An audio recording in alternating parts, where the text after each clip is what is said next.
Gentlemen, good day and welcome to the Piramal Enterprises Limited Q4 and FY20 earnings conference call. As a reminder, all participant lines will be in the listen-only mode and there will be an opportunity for you to ask questions after the presentation concludes.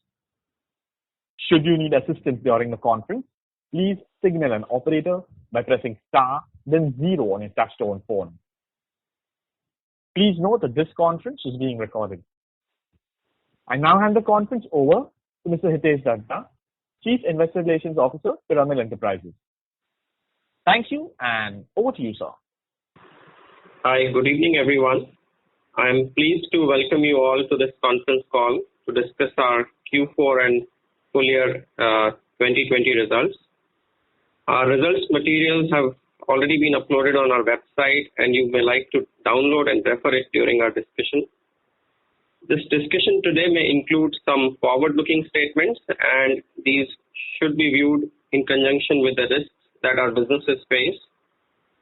On the call today, we have with us our Chairman, Mr. Ajay Piramal, Mr. Vijay Shah, Executive Director, Nandini Piramal, Executive Director, Piramal Enterprises Limited, Mr. Rajesh Ladda, Group CFO, Mr. Khushru Jijina, MD, Piramal Capital and Housing Finance, Mr. Vivek Valsraj, CFO of the company.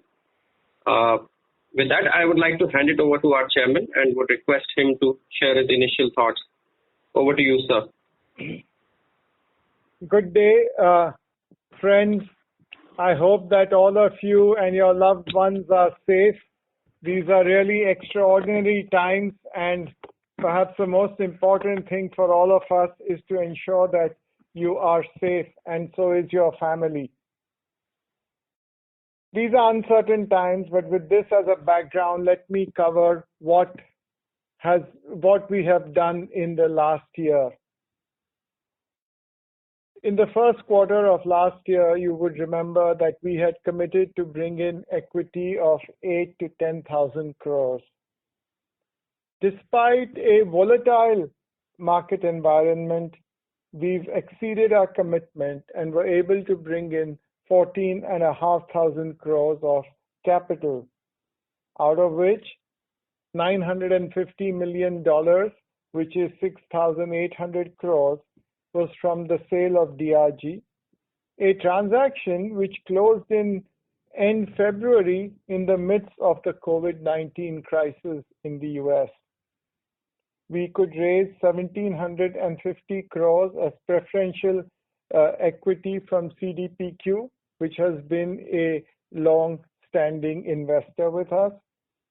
We also raised an additional 3,650 crores through a rights issue, which included 1,600 crores being invested by the promoters. And we sold our Shriram stock for 2,300 crores.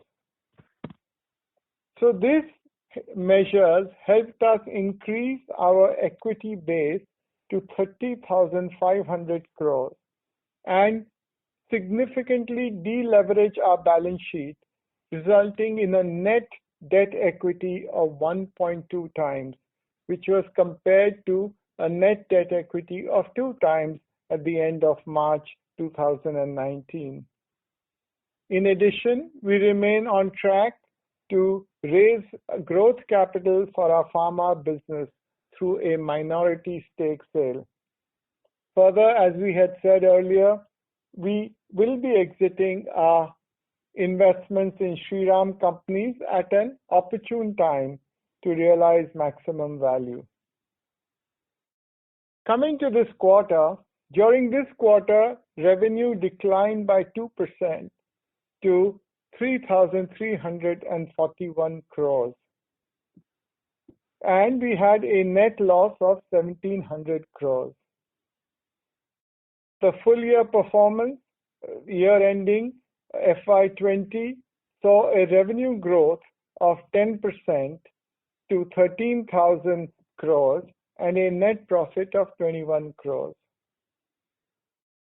Our top line performance, as far as our pharma business has been concerned, we continued to perform well despite the COVID crisis and grew by 13% in the financial year. Within financial services, as has been stated in our strategy for the last 2 quarters, we have been treading with utmost caution, not chasing growth, and instead preserving liquidity and deleveraging our business. Thus, the debt equity ratio for the financial services business is now 2.6 times compared to 3.9 times a year ago. Our single borrower exposure, which we were committed to reduce in the wholesale book, declined by 12% year on year, with the top 10 exposures going down by 4,200 crores, and the reduction in the loan book from 56,600 crores to 50,900 crores during the year. And this has been why the top line growth of financial services was restrained. Our net profit was impacted largely by the following non-recurring items that occurred during the year. First of all, although we strengthened our balance sheet and we were well positioned to manage any contingencies, we believe it is prudent to be cautious during this unprecedented macro crisis emanating from COVID-19. To assess the potential risks of our business may face if COVID-19 is prolonged, we ran a scenario analysis across both the wholesale and retail lending portfolios. And these were the assumptions for our scenario analysis. The COVID-19 outbreak peaks in June 2020, till which time the lockdown will remain in some form. GDP growth rate slows down considerably and there is a surge in the unemployment numbers. The economy gets back to February 2020 levels only after a quarter post complete removal of the lockdown. And liquidity is expected to remain tight as government will look for avenues to raise funds to pay for any stimulus. These assumptions were used to determine sector-wise impacts, which were in turn applied to a deal level to assess the impact of the scenario. Based on the outcome of the scenario analysis, we decided to adopt a conservative and prudent approach, hence making an incremental provision of 1,900 crores, which was in addition to the usual provisions against the GNPAs. As a result, the total provisions have increased from 947 crores, which was 1.8% of the book in December 2019, to rupees 2,963 crores, which is 5.8% of the loan book in 2020. It may be noted that a large part of the portfolio, 97.6%, is standard, with GNPAs at 2.4%. And thus, we believe that if action is taken in all these specific projects, we will be able to bring down the NPAs. The second item that is a one-off item has been the DTA write-off. In Q4 2018, the reverse merger of Piramal Capital and Piramal Finance into Piramal Capital and Housing Finance had created a deferred tax asset of 3,500 crores.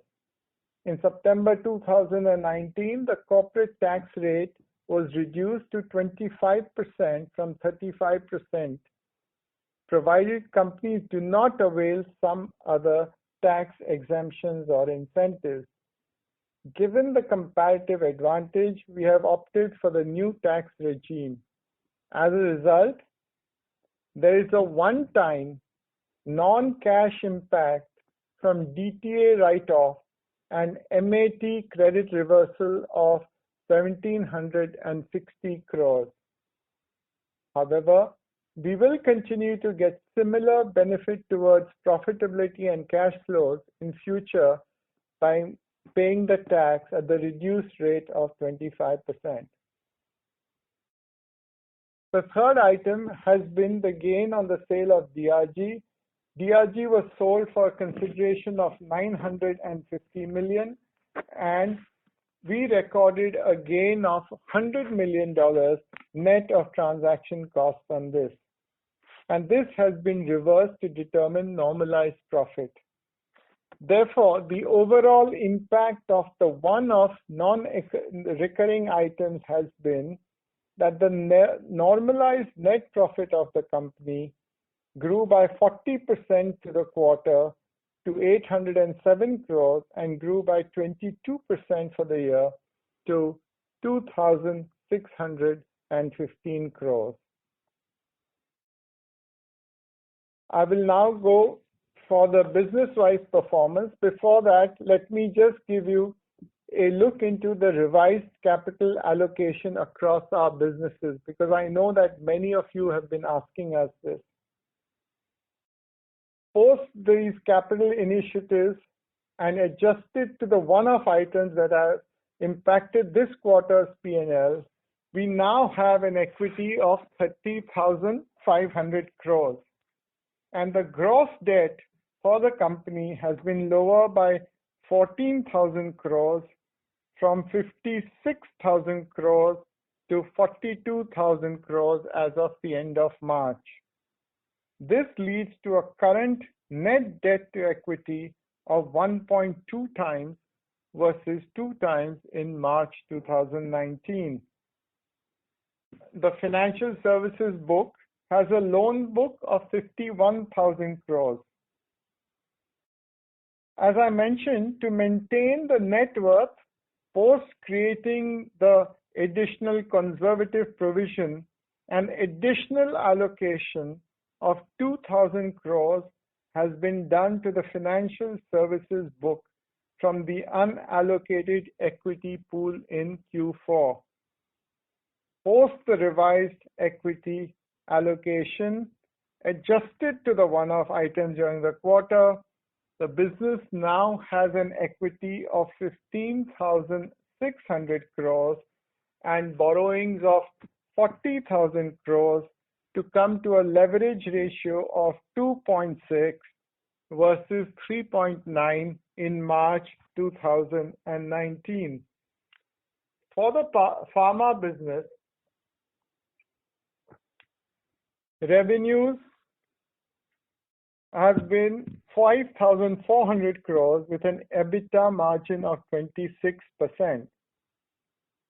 As you are also aware, the pharma business is currently in the process of raising capital minority stake for its growth initiatives.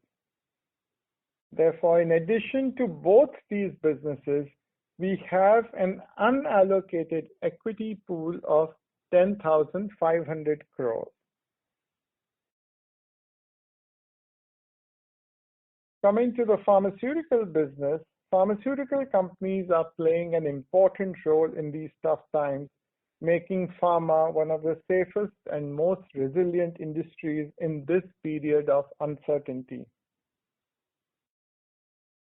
Our unique business model remains well positioned to meet the challenges of ensuring continuous production of life-saving medicines while ensuring the safety of employees, variability in sales due to access challenges, and changes in selling models. Our businesses in the pharmaceutical space have a strong positioning. The underlying demand for our products and services remain strong. The underlying medical conditions that drive demand for our complex hospital generics and CDMO products and services remains unchanged. If there is any near-term volatility is temporary in nature and it will normalize over time. We also see some potential upsides related to the current situation. Some of our complex hospital generics are used in COVID-19 treatments. We have received 30 plus COVID-19 related new business inquiries for our CDMO business. We have seen an increased demand for some of our consumer healthcare products like sanitizers and multivitamin brands. And we see customers increasing their preference for locally produced products and for diverse sourcing options. Given we have production facilities in the US, in Canada, in Europe, and India, we are positioned to cater to these evolving requirements. We have a strong focus on quality and compliance. We successfully have cleared 36 US FDA inspections, 169 other inspections since FY12. And even in the last year, all the FDA inspections went without any 483s. We have had no official action indicated the OIA status for any of our US FDA audits. I will now come to the financial performance. Our long-term track record of 15% CAGR in the pharmaceutical business, we continue to maintain. In FY20, revenues of pharma segment grew by 13% to 5,400 crores. The revenues for pharma CDMO business grew by 13%, the complex hospital generics by 11%, and by the Indian consumer healthcare business by 25%. The recent INR depreciation of the Indian rupee has been favorable to us because more than 80% of pharma revenues come from outside India. The EBITDA margins for the overall pharma segment have improved significantly over the last few years to 26% for FY20 and have grown at a CAGR of 33% for the last 9 years to have a EBITDA this year of 1,400 crores for the year ending FY20. As I said, we are in the process of doing a fundraising for pharma, and we are looking to subsidize the pharma business and raise funds by issuing a minority stake to a potential investor. With the subsidiarization of pharma as a standalone entity, PEL structure will become easier to analyze and understand. This is one of the big demands that many of you had. The fundraising process is currently on track. We will use these funds to do both organic and inorganic opportunities. We will also evaluate our potential inorganic entry into the domestic branded generics market. Coming to the financial services space, the last 18 months have been challenging for the NBFC sector. The sector has been impacted by a system-wide liquidity tightening, as well as negative corporate news from large corporates not necessarily within the sector. This has further worsened due to COVID-19. Although uncertainty remains, we expect that this prolonged crisis will enhance the need and extent of ongoing consolidation in the NBFC sector. Only strong, well-capitalized and well-governed NBFCs will be able to withstand the current crisis. In the current environment, liquidity remains the top priority for us. However, liquidity continues to remain scarce for most NBFCs due to heightened risk aversion amongst lenders. While banks have surplus liquidity, they are not passing it on to customers and instead parking it with the RBI. However, investment-grade NBFCs with strong parentage are still able to access funds. We have, over the last year, raised 13,500 crores of long-term debt. As on 31st March, we have cash and cash equivalents of 8,900 crores in the form of cash and undrawn bank lines. Out of the above, 4,000 crores of long-term bank lines have been drawn down since the beginning of the COVID-19 lockdown by us. The capital adequacy ratio of the financial services business is at 31% versus 22% at the end of March 2019. As I said earlier, we have conducted a scenario analysis to assess the potential impact of COVID-19 across sectors and our loan portfolio. In retail financing, we see no major challenges in this portfolio. The HFC book is also fully secured and has an overall LTV of 65%. 24% of our housing finance clients have opted for the moratorium.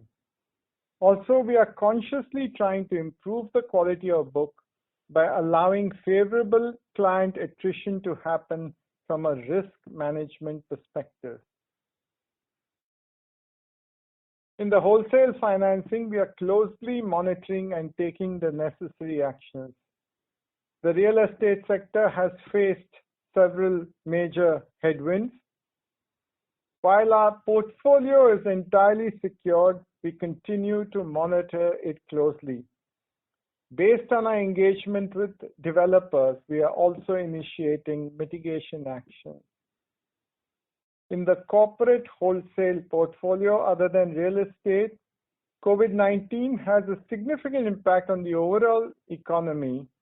Its impact varies across sectors.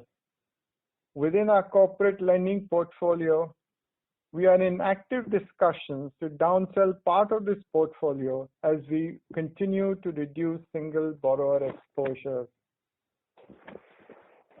The impact of COVID-19 is hard to predict as the situation is still evolving, and hence we should be well prepared for any contingencies. And as a matter of prudence, we have made an additional provision of 1,900 crores, which should be sufficient to meet any contingencies. Also, depending on how long the COVID crisis continues, we will be closely monitoring our loan book and evaluating the adequacy of our provision while taking proactive measures to mitigate any potential risks.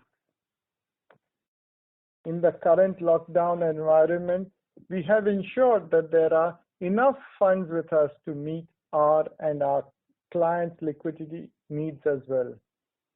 We continue to support our partners' clients in this volatile market environment by extending a 3-month moratorium to all clients with non-NP accounts as per the regulatory guidelines.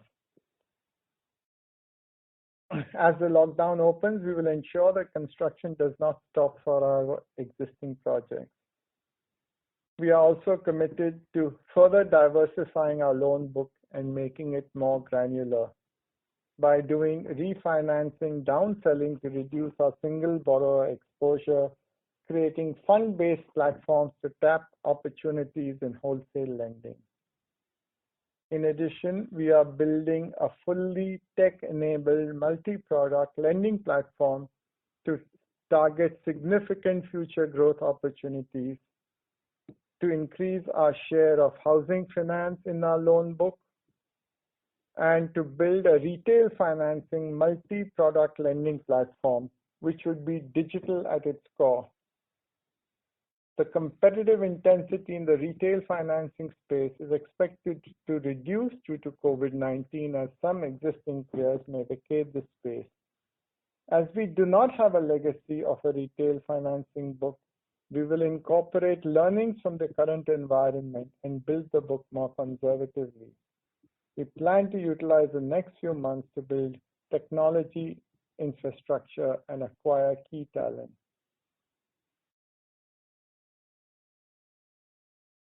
COVID-19 is a public health crisis with severe economic ramifications.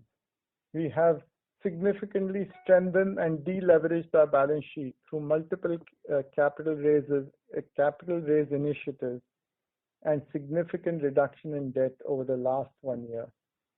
Our pharma businesses continue to perform well despite the COVID crisis. In the financial services, although liquidity environment has tightened again, but given the strength of our balance sheet, we are able to borrow enough money despite a challenging market environment. Also, we continue to tap multiple avenues to raise debt and diversify our borrowing mix. And we continue to monitor our portfolio and take necessary actions to mitigate risk. As I said, being prudent and conservative, we have created an additional provision for any contingency that the financial service business may face in the face of a prolonged COVID crisis. Keeping in mind the global environment of heightened uncertainty caused by the COVID-19 pandemic on one hand, and on the other, the recent sale of our DRG business, as well as the interest of minority shareholders, the board has recommended a dividend of 14 rupees per share for the approval of shareholders in the AGM. The total dividend payout will be 316 crores. I think with this, I have given you the highlights of the last year and would welcome your comments and questions. Thank you.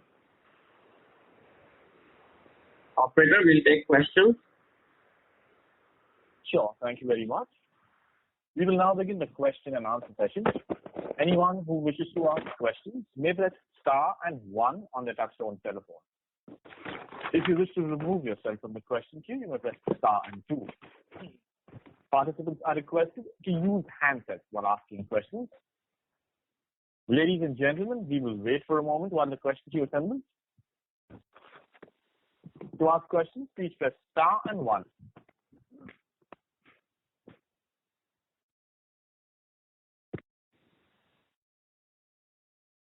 The first question is from the line of Subrat Dwivedi from SBI Life. Please go ahead.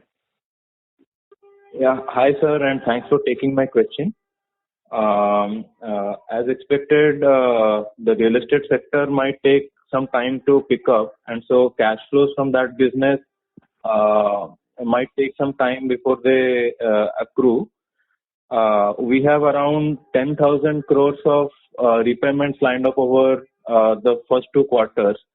So in terms of liquidity, how are we placed, and what are the other means through which we would be this debt in the absence of inflows in the first 2 quarters? Okay. Anything else?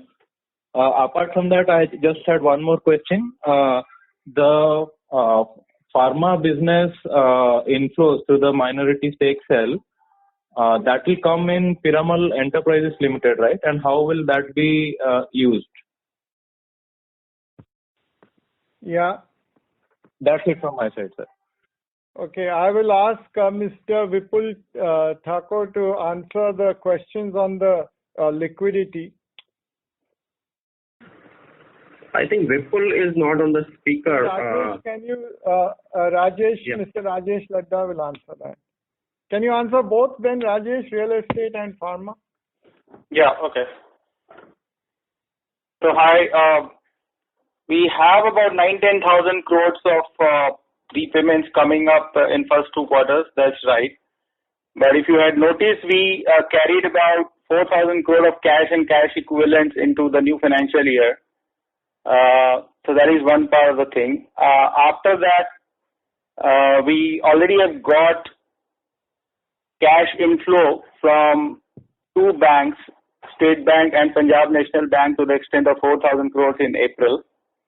And we have a modest success vis-a-vis LTRO, where we around 1,000 odd crore we already have kind of sanctioned money, and in next 2 to 3 months we expect further 4 to 5,000 crores coming from bank lines, different bank lines. In addition to that, we will also be downselling some of the assets where we are in advanced stages of various conversations, which we should get result in again couple of months' time. So that should take care of our complete repayments which are due from now till say 30th September. We are confident of achieving that. That's on the liquidity position. Coming back to pharma, this transaction we are expecting where we have said that we will sort of dilute. First we subsidiarize the business, the entire pharma business will get subsidiarized into a 100% subsidiary, and then the investor will come into this subsidiary subscribing to 20% of equity, around 20% equity, and this money will eventually flow into Piramal Enterprises Limited.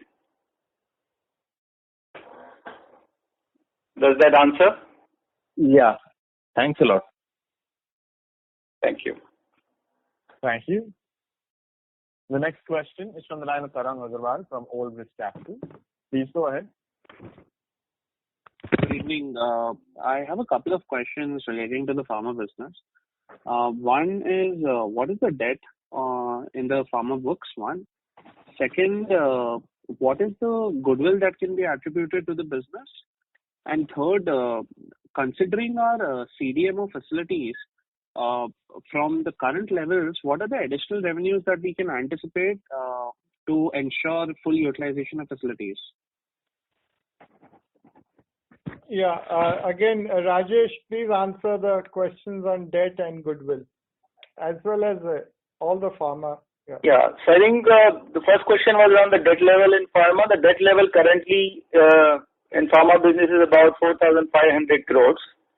As I said, when this money comes in, part of this debt will get reduced and the balance money will flow into Piramal Enterprises Limited. So the debt levels will come down from 4,500 to something like 3,000 crore odd level post the transaction. But as of now, it's about 4,500 crores. Goodwill to pharma business would be approximately the balance goodwill which is now left out after DRG transaction is about 1,000 crore, out of which about 850 to 900 crore would be attributable to pharma, and this has got accumulated through various transactions we have done for last 10-12 years. This is tested for impairment every year, and there is no issue of any impairment here because the EBITDA levels are significantly higher than this amount in pharma business. The CDM, yeah. Yes. Go ahead. Yes, please go ahead. Yes, about the CDMO business. So CDMO, the additional revenues, we may have to do marginal investment here or there, but otherwise we should be able to manage a growth rate of 15 to 20% for the next few years without significant addition to capex. Again, in CDMO, as you know, it varies depending on what type of product or service you need to do. So sometimes you have to make marginal increases in capital expenditure. So would it be safe to assume for the next 2 years at least? Yeah. Yes. Okay. Thank you.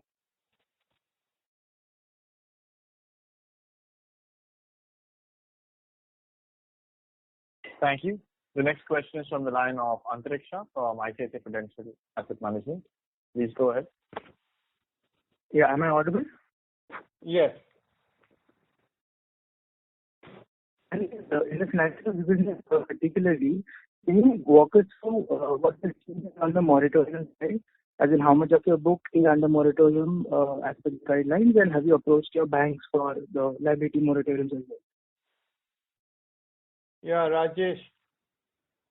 Yeah, so as per the RBI guideline, Piramal Capital and Housing Finance Company Limited and Piramal Fininvest, the boards of both these companies have framed a guideline where we offered the moratorium to all our borrowers.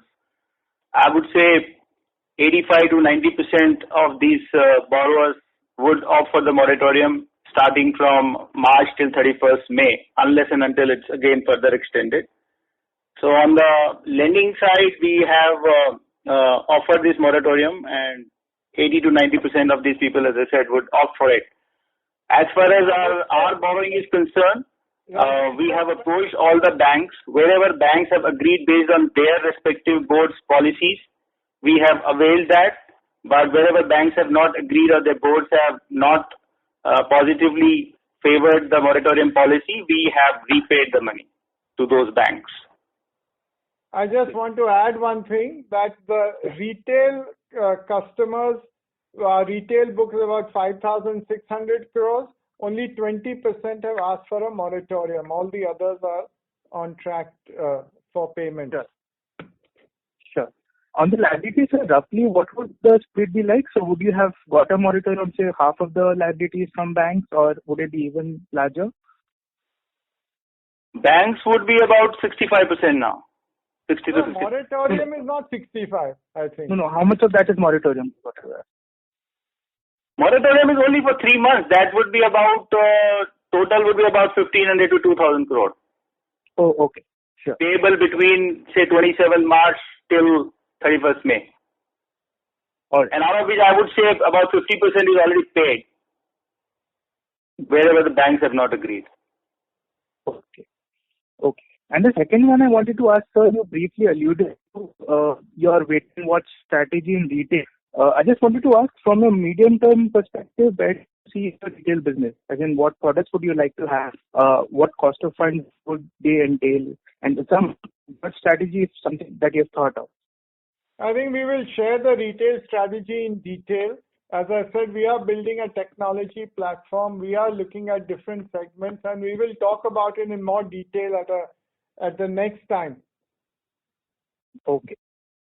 Sure. Just to add what Chairman said, there is a lot of work that has happened, to build that strategy. But yeah, we will talk about it in a quarter from now. Sure.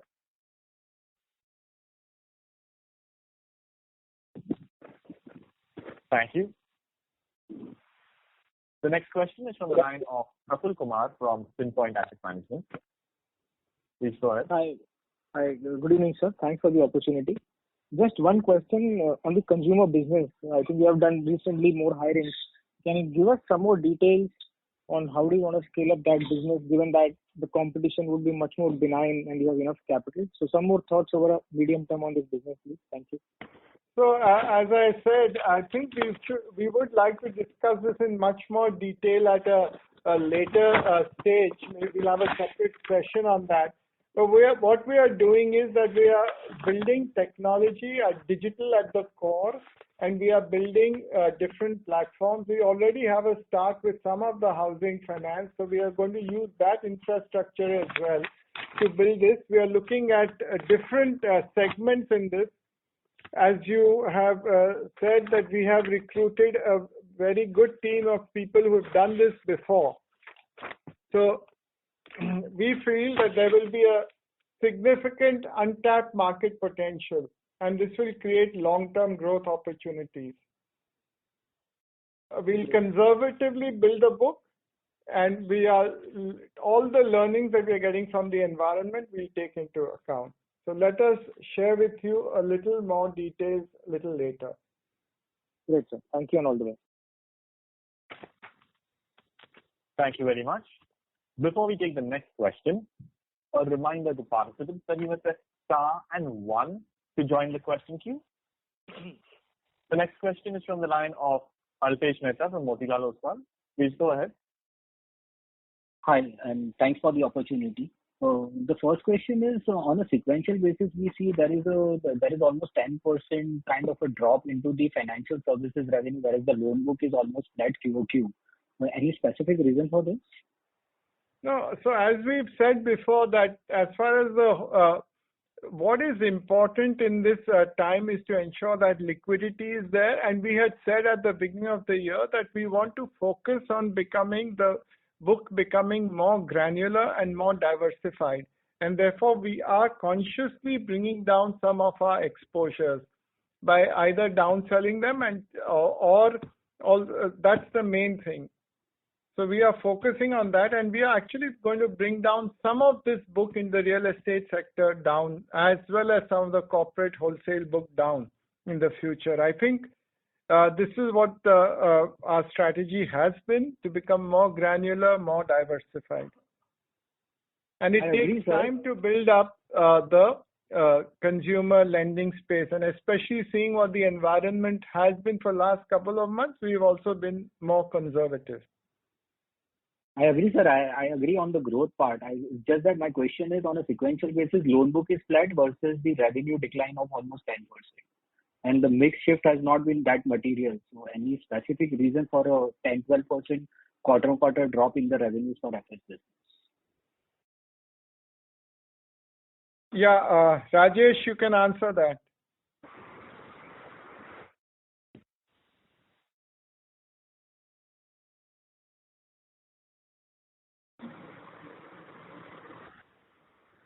Vivek, would you like to answer? Yeah. Khushru? Yeah, I think it is, you're also seeing a reversal because the drop because of the reversal in the income because of the additional provision which we have taken, and also some fair valuation loss on a few items. Additional provision, reversal of interest income. Reversal of income due to increase in stage 3 which we have taken. So some of the incomes from the quarter we have reduced. We have written it back. And also but that is agreed, but that is only 0.6% of the portfolio, right? 1.8 becoming 2.4 if I'm not wrong, gross NPL. Yeah, also there is some fair valuation losses coming in here, as Khushru said, the second point. Alpesh, these are broader reasons. If you need more detail, you can get back. I'll take it offline. Yeah. The second question is, can you just give me a split of the real estate lending between the residential and the commercial portfolio, please, out of that 70%?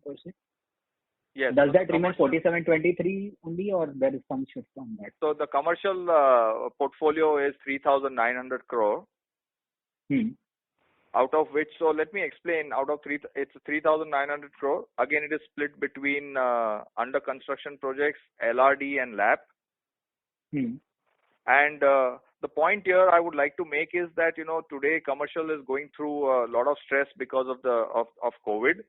But the many of our projects which we have funded are also in mid stage and also in the sale model.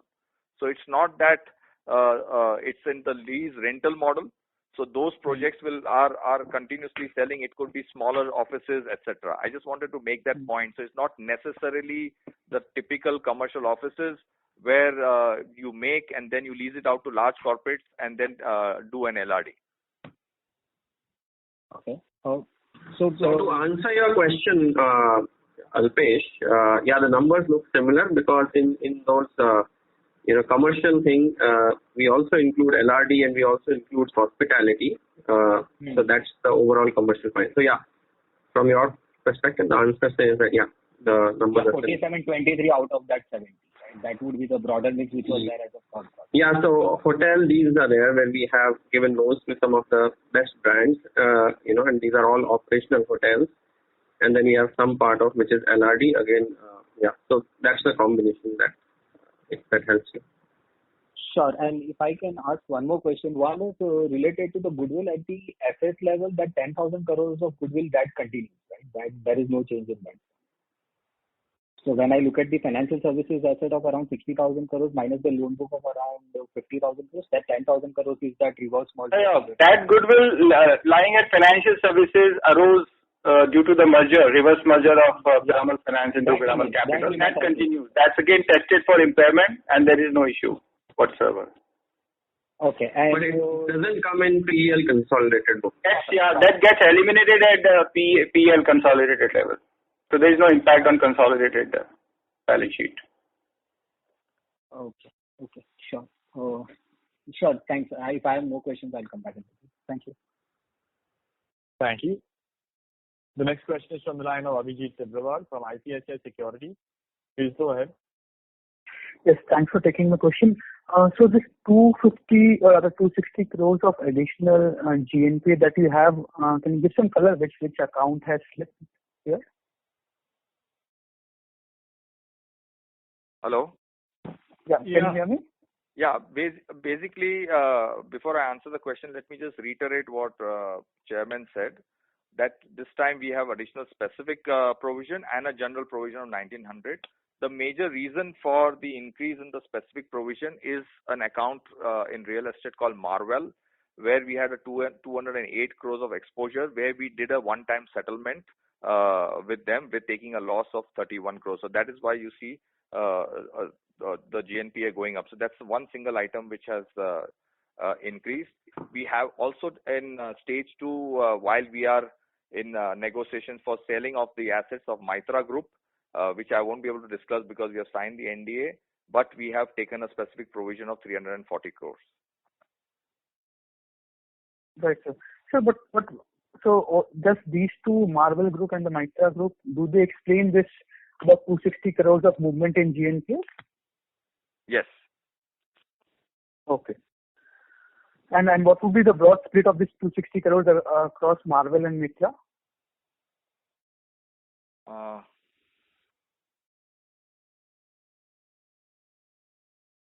I think I will have to ask finance to. That's okay. That's okay. I think we will take that offline. So Marvel is out of 260. 1 second. Marvel is 208. Okay. That answers it. Thank you. And sir, on the housing book, I mean, what is it that you are seeing? Because since the last 2 quarters, your housing finance, the retail housing finance book has been running down. And this quarter, if I see around 600 or 700 crores, I think it's come down quarter over quarter. So what is it that you are seeing there? Any color on that?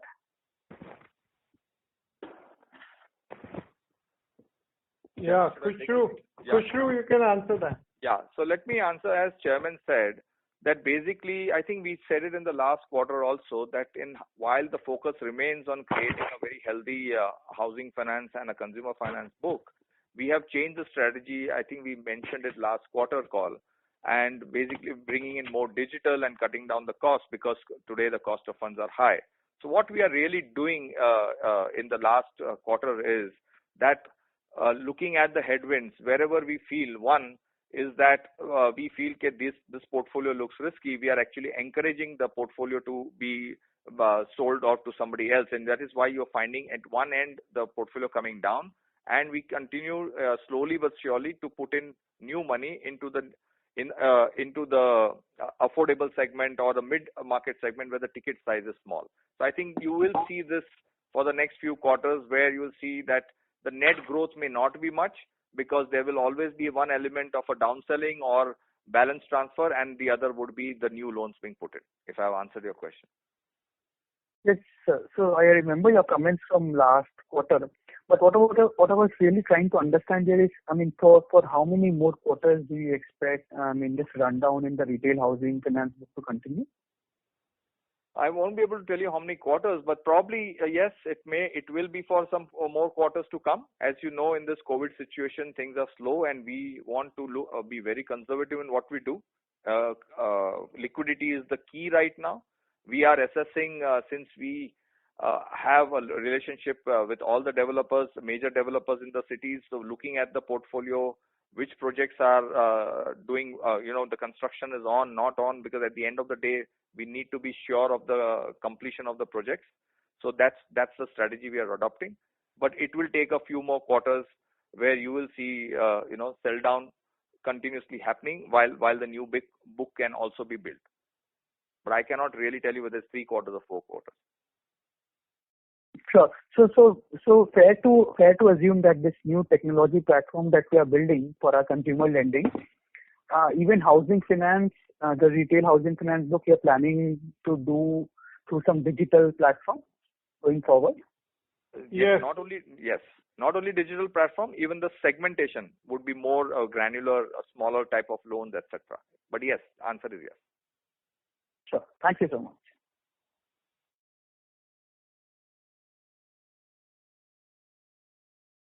Thank you. The next question is from the line of Manish Oswal from Nirmal Bang Securities. Please go ahead. Yes, sir. Thank you for the opportunity. Most of my questions have been answered. Only one data point. What is the incremental cost of fund during the quarter?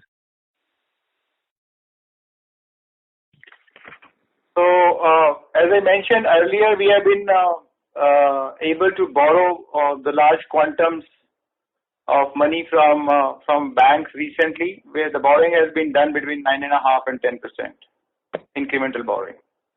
Okay. And this hospitality exposure, how do you see the stress in that portfolio? Okay, so let me answer that. We have a 2,000 crore portfolio in hospitality. Without a doubt, I think hospitality has been hit the most.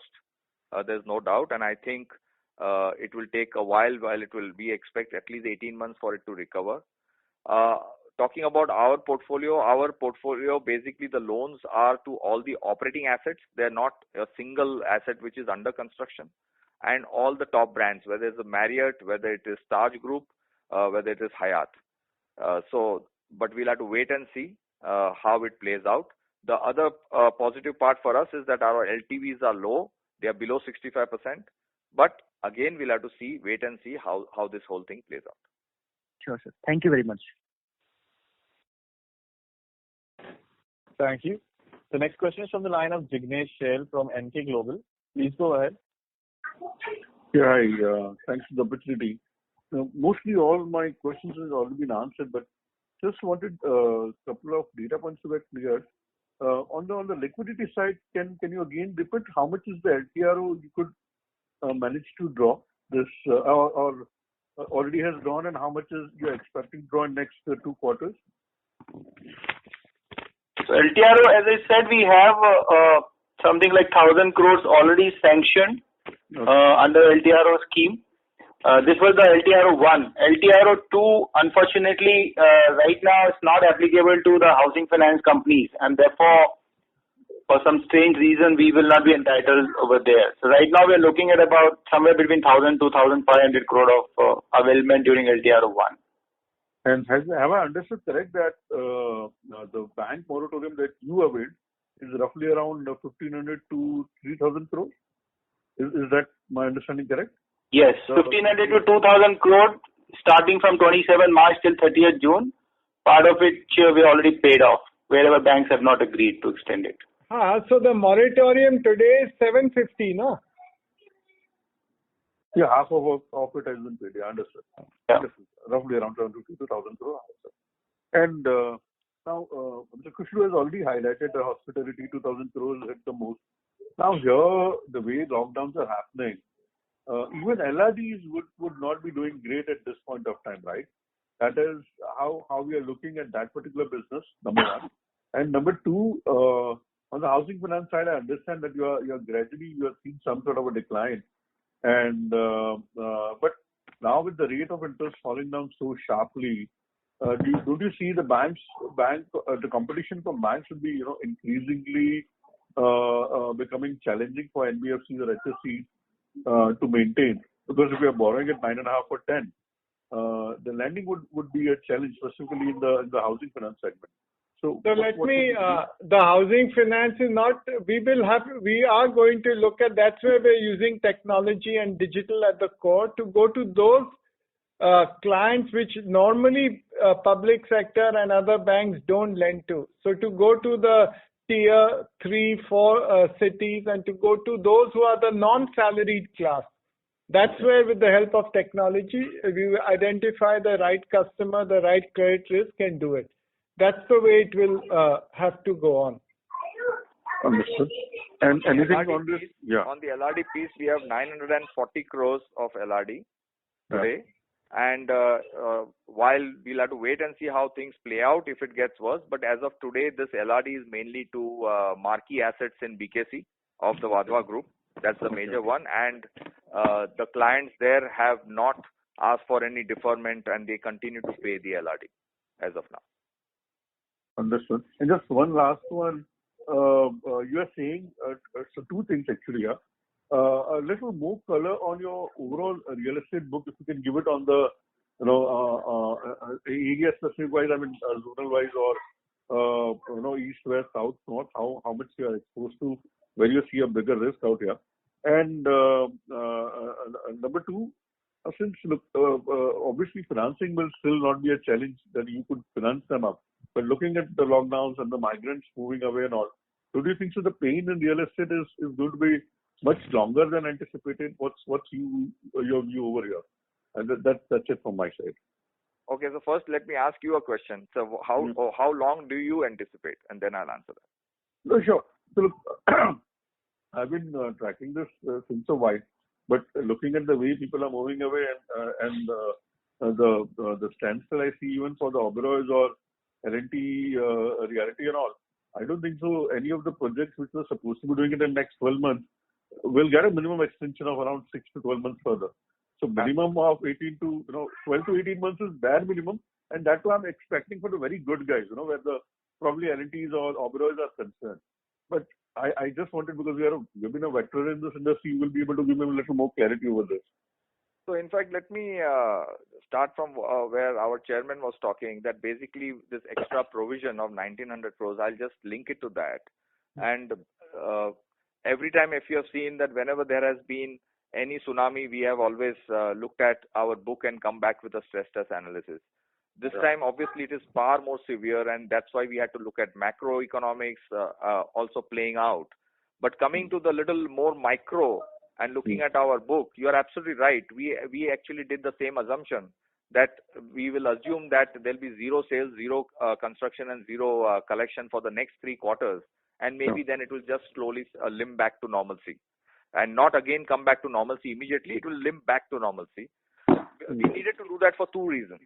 One, as you know, in real estate, we'll need to give money, provide liquidity to the developers to ensure that the project gets completed. Because unless the project gets completed, no stakeholder can get its money back. So that was one exercise which we did. And obviously then we broke it down granularly, and then today I can confirm to you that we are prepared to ensure that money, as chairman also alluded to, that we will be able to fund our developers to continue their construction and complete it. That's something I want to confirm. But what the negative impact of that is, it does to the covers, the cash cover and the security cover. So based on that, we did a detailed analysis to find out that which are the projects, thanks to the additional requirement of funds because of this COVID, and which 3 quarters onwards, if there's no sale and no collection, what will happen to the covers. And we found that roughly around 15% of our projects would, if no action is taken by us with the developer today, would actually fall below 1. And we went about taking various measures. I can give you 1 or 2 examples of that. It could be in way of additional security of ready flats from his other projects. It could be way of forcing the developer to bring down the price and also give discount to his existing customers, not to the new customer alone, to bring more liquidity in. Also, in some cases, asking the developer to sell the FSI rather than constructing it, or even 1 or 2 cases where we are changing the developer. So all these combinations which we did, we took actions in the last 30 days.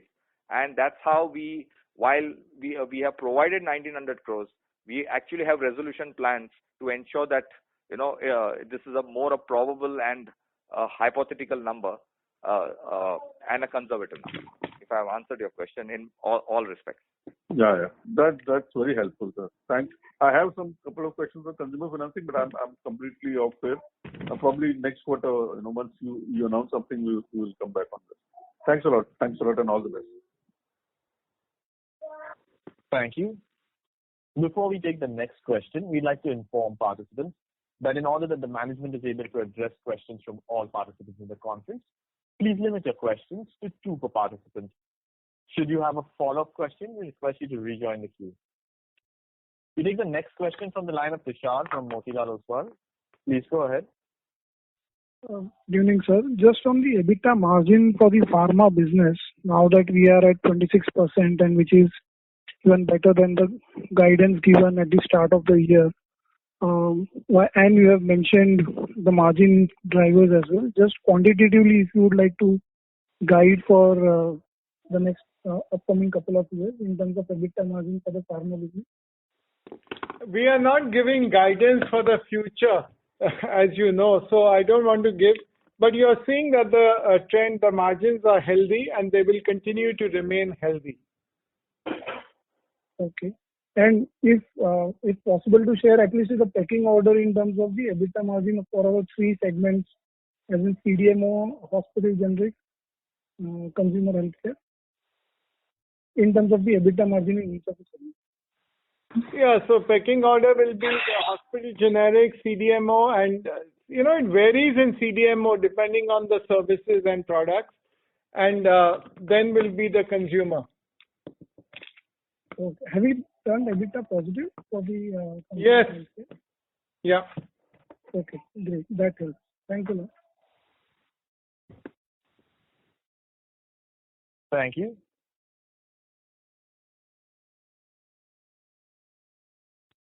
The next question is from the line of Rajiv Agarwal from Doordarshi Advisors. Please go ahead. Yeah, hi. My first question is, we are keeping a substantial equity of around 10,300 crores at the Piramal level. Can you talk about your plan for the same? How do you intend to use that equity? So let us see where we will use it. Now, at this moment, I just want to be conservative and see how the situation unfolds. Our view is that post-COVID, those people that have enough equity and which have a strong balance sheet will actually have many opportunities. But I don't want to make any forward-looking commitment today. Let's see how the situation evolves over this COVID, and then we'll be in a better position to answer that. But there are opportunities available, I think, as you know, in both the pharma space as well as in the financial services space, as well as other opportunities. So let's just wait and see today. Let the situation evolve. Right. Just clarifying, are you looking at a completely new segment as well, or will it be within? No, not at the moment. No. Got it. Okay. The second question is, can you give some details around your top 10 exposures and more specifically to Lodha? I think in the last quarter we had talked about bringing it down. So how the movement has been in the last quarter, and then what is expected to the extent you can share. So you're very right. We had told you that from 3,000 crores we will bring it down to 2.5, and we were on the verge of concluding those deals, and we stay committed. It's just a delay. I think safe to say that by September you will see the reduction in Lodha. Also, the other thing I would like to talk on Lodha is that not only are we committed to bring it down, the other good part about our exposure vis-a-vis the security, which is a 2x security which we have, is that half of that is 1x security, has actually, thanks to Lodha's continuous construction, has converted into a ready product. So in today's environment, we have a 3,000 crore loan, and today 6,000 crore of security, out of which half of it is ready inventory now, not under construction. Got it. And for the others, we are comfortable as well. I mean, the top 10 continues to be around 10,000 crore. Is that correct? Yes.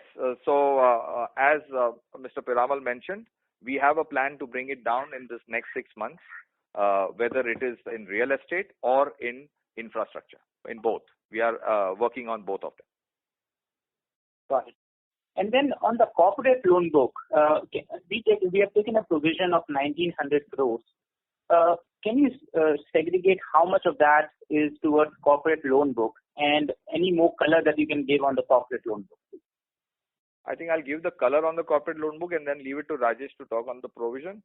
I think the corporate loan book is around 7,000 crores, out of which roughly around, if I mean, just give me a minute, is into infrastructure. Just give me a minute. Yes, so around 4,700 crores is in infrastructure, which is mainly renewables. And frankly, in this year, you will see a major of this portfolio getting run down, because we are in active discussion right now with a lot of funds who want to take over the assets which are full, because we do not have under construction renewable assets. We have fully constructed running assets, which, as you know, a lot of private InvITs have sprung up. So we are in active discussion to sell them off. So this year you will see a rundown of the corporate loan book from 7,000 crores. It should at least come down by half. Great. And on the provision? The provision, as Kushu has mentioned earlier, from a specific angle, we have provided some 300 odd crores for Metra already.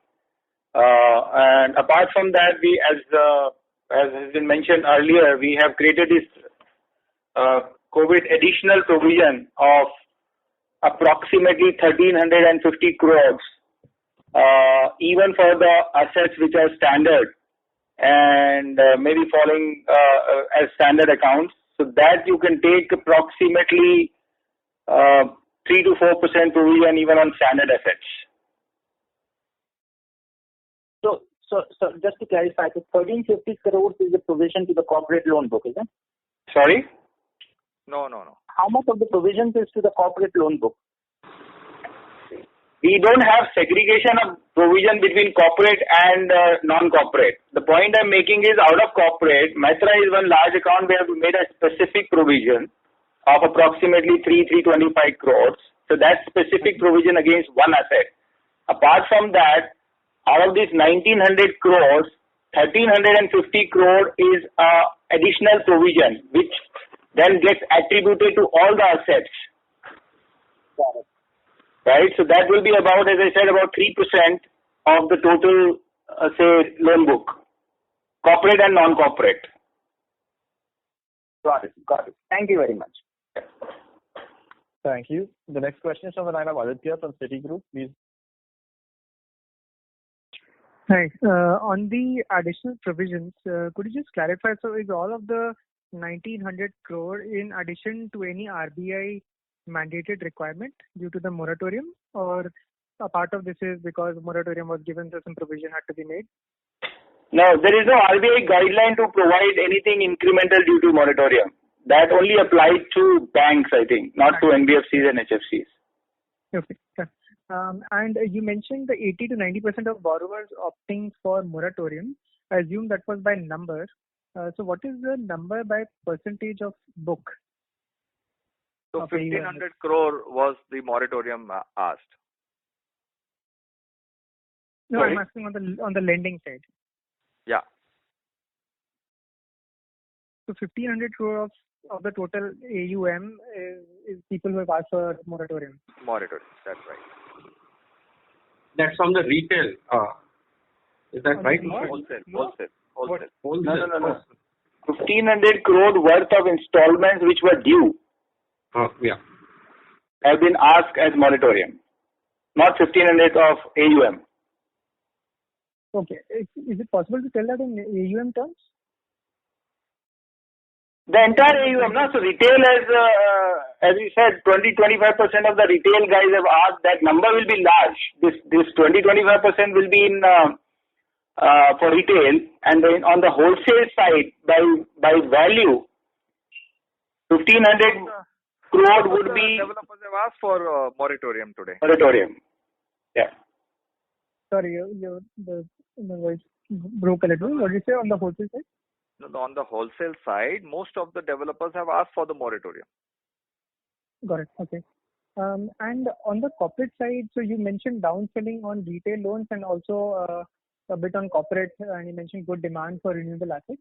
So just to understand, so is there a strategic direction change of doing less of corporate loans going forward, or is it more of a tactical call right now? No, right now, as Mr. Piramal mentioned, we are all focused on bringing the book to a granular level. So I do not think there is any strategic angle to it, but right now we want to make our book more granular, whether it's in real estate or in corporate or even in retail for that matter, to make our ticket size lower. Understood. And just lastly, the stage 3 coverage of 40%. So does this reflect our current view of loss given default, or should we look at this as still having plenty of buffer over the actual loss given default? No, this is based on the current view of LGD. Got it. Okay. Yeah. Thank you.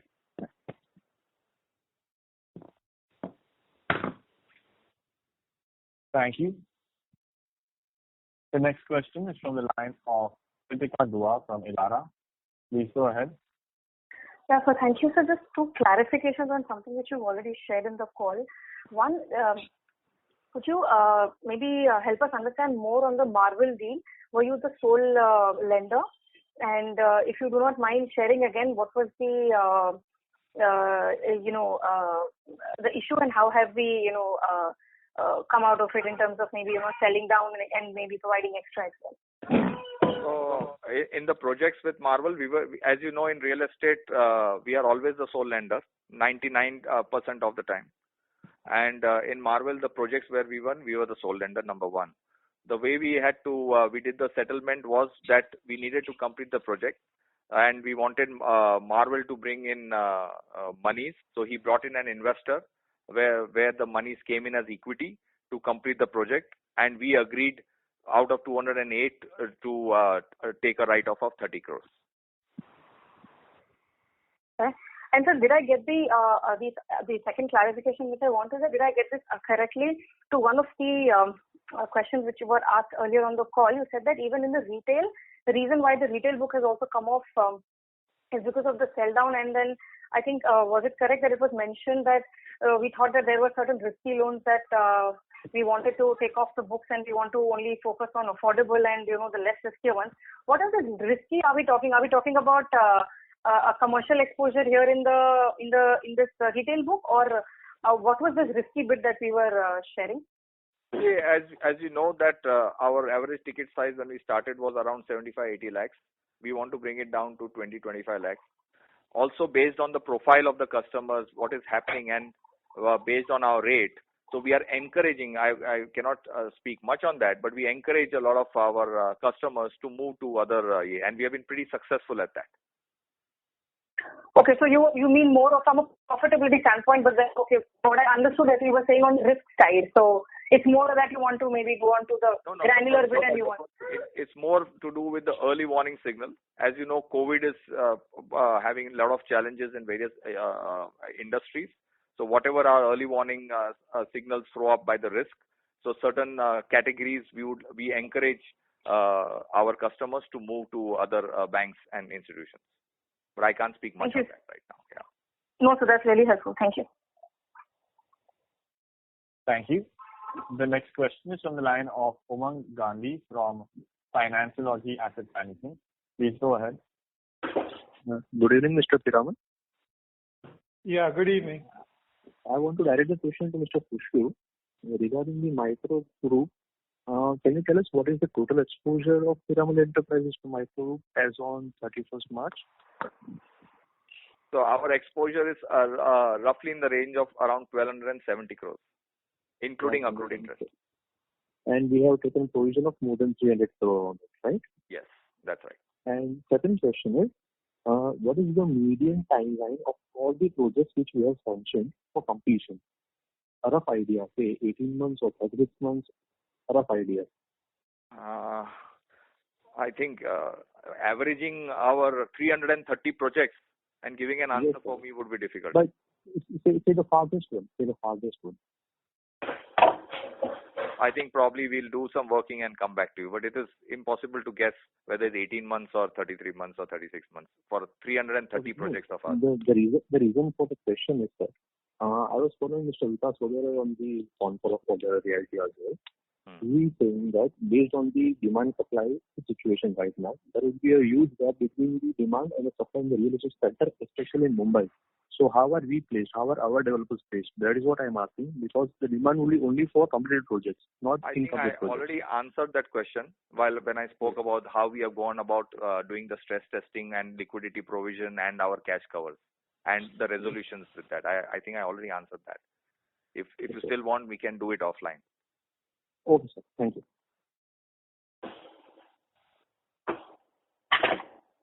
Thank you. The next question is on the line of Kashyap Rar from Credence Wealth Management. Please go ahead. Hello. Yeah, go ahead. Hello. So my question is, there has been some conversion of loans for our volume subsidiary into equity shares. Is it like distribution of equity or what? I just want to get explanation for that. I think you are referring to conversion of ICD into equity. So as Mr. Piramal had explained in the beginning of the call, that whatever this write-off or additional provisioning we have taken worth 1900 crores and which has been provided for, against that, to maintain the equity into financial services, we have allocated / infused equity worth of 2000 crore into financial services business. And this is part of that. All right. Got it.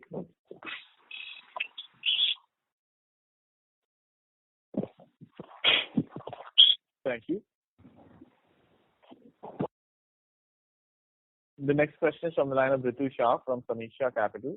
Please go ahead. Hello. Hello.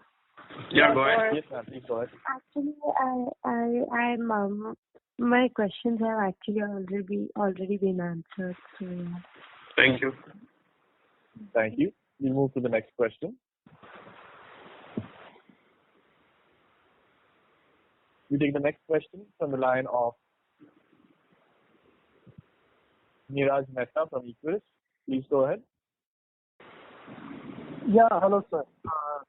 Sir, what I wanted to understand is we obviously looking at the scenario, we have been in continuous capital raising mode over last 1 year and showing up our liquidity. So, if Piramal as a company over last 6-7 years, for the first time in last 1 year, has been more on the liquidity challenge, as in trying to shore up the liquidity rather than growth. When can we see the switch turn on in terms of the from challenge mode to a growth mode? So it really let COVID settle down, let the environment improve, and then I think there'll be many opportunities for growth. Today is not the time to talk of growth. I think today we have to be conservative because, every day, if you've seen the projections for COVID seem to change very, very widely.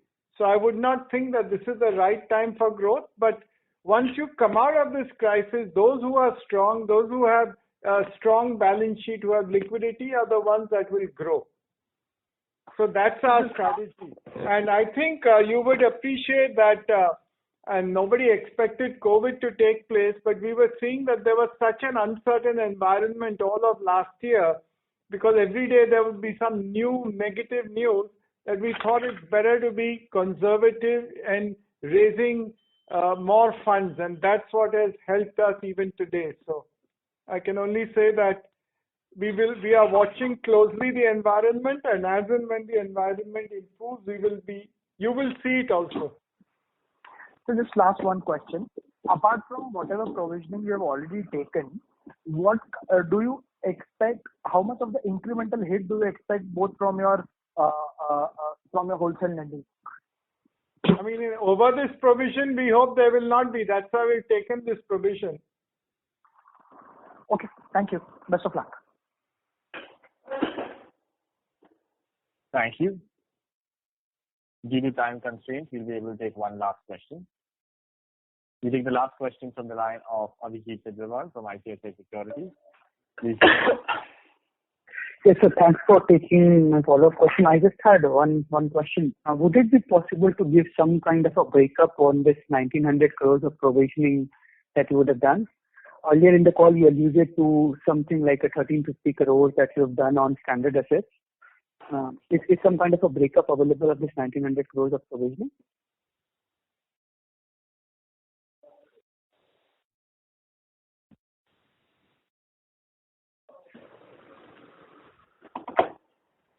What I think we are showing in our analyst presentation is total provision against stage 1 and stage 2 assets, which is approximately now stands at about 2500 crores, and stage 3 is about 480 crores.